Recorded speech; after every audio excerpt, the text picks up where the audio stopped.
नमस्कार। आज हम बात करने वाले हैं एक बहुत बड़े मार्केट क्रैश की। एक ऐसा संकट जिसकी जड़ें तो भारत से हजारों मील दूर थीं, एक युद्ध में। लेकिन उसने हमारे अपने बाजार को, इंडियन मार्केट को पूरी तरह से हिलाकर रख दिया। तो चलिए समझते हैं कि आखिर हुआ क्या था। 48.29 लाख करोड़ रुपए। जी हाँ, 48.29 लाख करोड़। ये कोई छोटा मोटा आंकड़ा नहीं है। ये वो रकम है जो कुछ ही हफ्तों के अंदर भारतीय निवेशकों की जेब से साफ हो गई। मतलब लोगों ने जो पैसा, जो अपनी मेहनत की कमाई शेयर्स में लगाई थी, मार्केट गिरने की वजह से उसकी वैल्यू इतनी ज्यादा घट गई। एक जबरदस्त झटका था ये। और देखिए, ये गिरावट सिर्फ कुछ हफ्तों में धीरे धीरे नहीं आई। सिर्फ एक दिन में मार्केट को इतना बड़ा झटका लगा। सोमवार 23 मार्च की बात है। बीएसई सेंसेक्स 1836 पॉइंट नीचे गिर गया। जरा सोचिए, दलाल स्ट्रीट पर उस दिन क्या माहौल रहा होगा। एकदम खलबली मच गई थी। तो सवाल ये उठता है कि आखिर हुआ क्या था। ये कोई आम उतार चढ़ाव नहीं था। नहीं, ये एक पूरा का पूरा फाइनेंशियल मेल्टडाउन था। चलिए इन नंबर्स को थोड़ा और करीब से देखते हैं। और जब हम कहते हैं मेल्टडाउन, तो इसका मतलब है कि बाजार में हर तरफ लाल ही लाल था। सेंसेक्स हो या निफ्टी, भारत के दोनों मेन इंडेक्स दोनों ही लगभग 2.5% से ज्यादा टूट गए। मतलब बिकवाली का प्रेशर इतना जबरदस्त था कि लगभग कोई भी इससे बच नहीं पाया। हर तरफ नुकसान ही नुकसान। ठीक है, तो ये तो समझ आ गया कि क्या हुआ, बाजार बुरी तरह गिरा। लेकिन अब सबसे बड़ा सवाल, क्यों? आखिर ऐसा हुआ क्यों? और इसका जवाब, जैसा कि हमने शुरू में कहा था, भारत में नहीं बल्कि वेस्ट एशिया में चल रहे एक जियोपॉलिटिकल टेंशन में छिपा है। ये पूरी कहानी 28 फरवरी से शुरू होती है। अमेरिका इजराइल की तरफ से ईरान पर हमला होता है। फिर मार्च की शुरुआत में ईरान पलटवार करता है। धीरे धीरे ये तनाव बढ़ता ही जाता है और मार्च के बीच तक आते आते ये संकट दुनिया के सबसे जरूरी तेल रूट स्ट्रेट ऑफ हॉर्मुज तक पहुंच जाता है। और बस यहीं से मामला बिगड़ गया। इसी टेंशन ने, इसी अस्थिरता ने 23 मार्च को दुनिया भर के फाइनेंशियल मार्केट्स में एक तरह की दहशत फैला दी।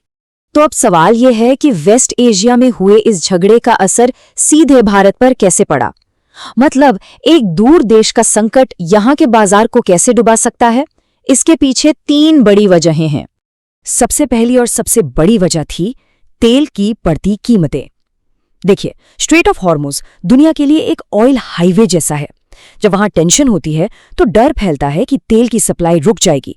और जैसे ही ये डर फैलता है, कच्चे तेल के दाम आसमान छूने लगते हैं। अब भारत जैसा देश जो अपना ज्यादातर तेल बाहर से खरीदता है, उसके लिए बहुत बुरी खबर है। क्योंकि तेल महंगा मतलब सिर्फ पेट्रोल डीजल महंगा नहीं, ट्रांसपोर्ट, फैक्ट्रियां, सब कुछ महंगा, यानी सीधे सीधे महंगाई की मार। दूसरी वजह थी फॉरेन इन्वेस्टर्स की बिकवाली, जिसे FII सेलिंग भी कहते हैं।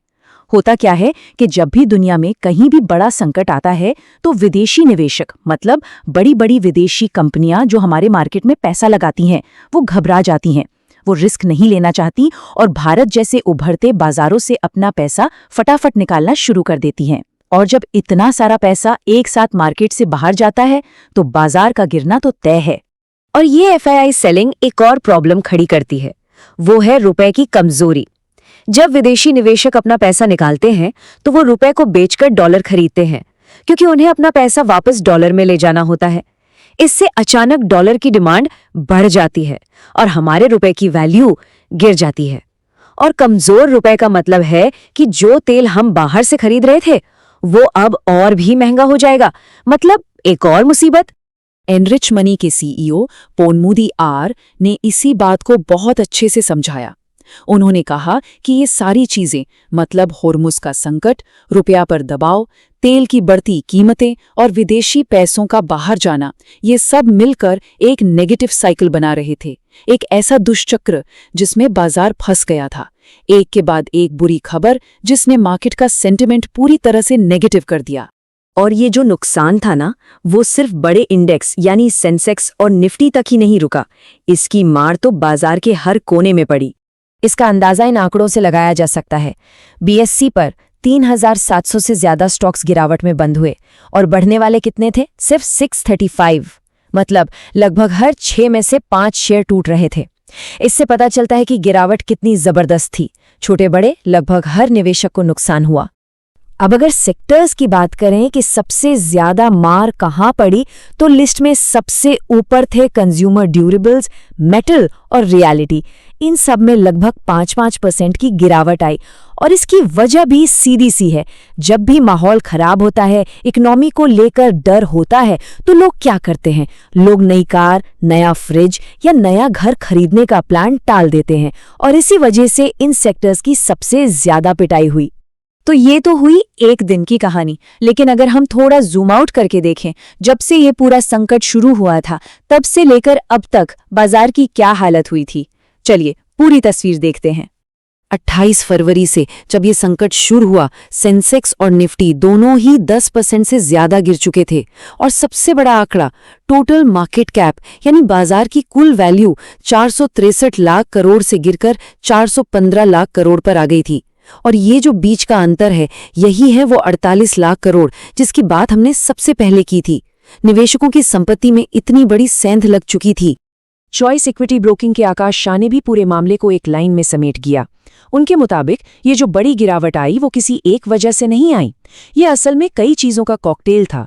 कमजोर ग्लोबल संकेत, जियोपॉलिटिकल टेंशन, उछलते तेल के दाम, विदेशी निवेशकों की लगातार बिकवाली और कमजोर होता रुपया, इन सब ने मिलकर मार्केट को नीचे धकेल दिया। तो आखिर में ये पूरा घटनाक्रम हमें एक बहुत बड़ी बात सिखाता है। आज की दुनिया में कोई भी अर्थव्यवस्था, कोई भी बाजार अकेला नहीं है।